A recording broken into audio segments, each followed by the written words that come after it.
Hi everybody! When it comes down to creative process, you can't come into creative process cold per se. You need to warm yourself up. Like when you're doing the jogging, you have to actually stretch yourself, twist before you are ready to do the marathon. So same about creativity.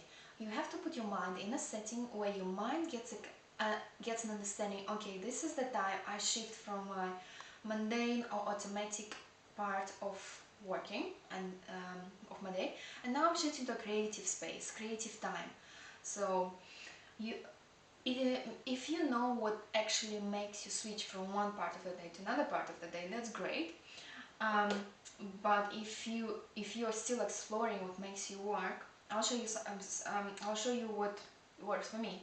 I usually have a peppermint incense on my table, so I can take a little bit of oil and rub it between my wrists, so I have this clear and fresh environment when I start writing. I also have a chocolate bar, which helps me just to feel happy and upbeat about what I'm going to do. And sometimes chocolate can signal, okay, this is a high energy point of my day, so I can start creating something, doing something different. I also listen to music, and a great CD that I have is Tibetan Meditation by Phil Thornton. It really takes you in a different space and a different time of your day, which is important for your mind. And also some for inspiration, especially when you want to write or create something. You need a positive thought in your head or your mind to react and act on something different. And it's usually great to have some creative and inspirational books on the table. And what I have is Opening Doors with Aileen Cady.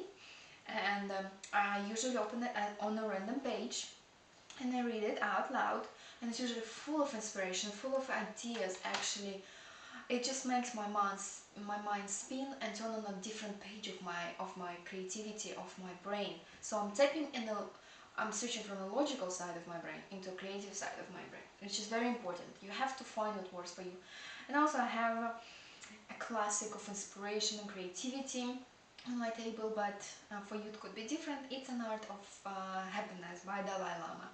So I have all these books and all these helpful remedies and secrets on my table, but also I have two secrets which also help me, and these are the breathing exercises from yoga. And to do these breathing exercises, you don't have to be yogi, it's just a notion that you have to have a great capacity for your lungs, and you have to be flexible, and you have to sit in a specific posture. No, it's really easy and simple. It takes 30 seconds and you're ready. So first breath is 4-part breath, so it's done in 4 parts. So sitting tall and comfortably on your chair. You can even sit like me, or if you want you can fold your legs up and sit in an easy pose. But sitting really comfortably, inhaling and exhaling, focusing on the point between eyebrows and feeling relaxed, your shoulders drawn backwards. Just take a few deep breaths here to calm down and soothe your mind. And then we begin inhalation. So inhaling first in the lower abdomen, then upper abdomen and upper lungs, and then exhaling from lower abdomen, pushing up, and inhaling and exhaling in 4 parts. So it's really, you will feel as if steps and different sections of your body are filling up with air, and then you are emptying one part at a time. So if you're doing it actually for a very long time, you could develop a 6-pack, but that's not the point. So do this for 30 seconds with your eyes closed, sitting comfortably. And the second exercise is an exercise to actually bring the creativity and clarity and focus on what you're doing, because when we want to be creative, we really want to be creative. We don't want to be dispersed. Being creative, I think it means also to be focused, because it's a misconception to think that you can be all over the place and the great ideas can come out. Yes, maybe for some people, but you need to be focused on what you're doing and you're trying to be creative. So the second breath, sitting comfortable, and you can repeat this breath immediately after the first breath that I've demonstrated.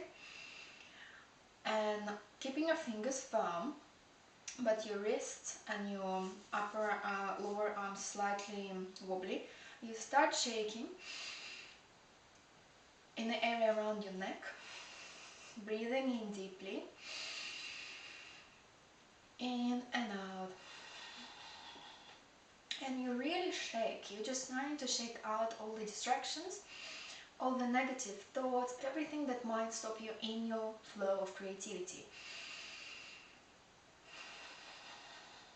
By breathing in deeply into your mind and into your brain, really creates an empty space in your head for creativity and new ideas to come inside your head.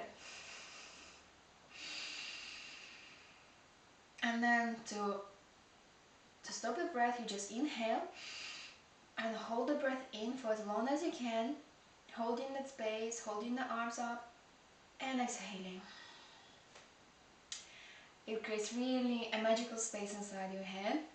You might feel like sparkles and some magic going on inside your head. This is just some sensation that you feel after you actually work on something that you want to achieve. So you really create the empty space, a space you can populate with anything that you want, a space for new ideas, for new projects, for whatever. So I hope you will be practicing this, and I hope this will help you in your daily life, whether you're at your work, or you're at your home, or you're trying to start a new project or a new job. Just keep on practicing, and I hope you enjoy. Bye bye.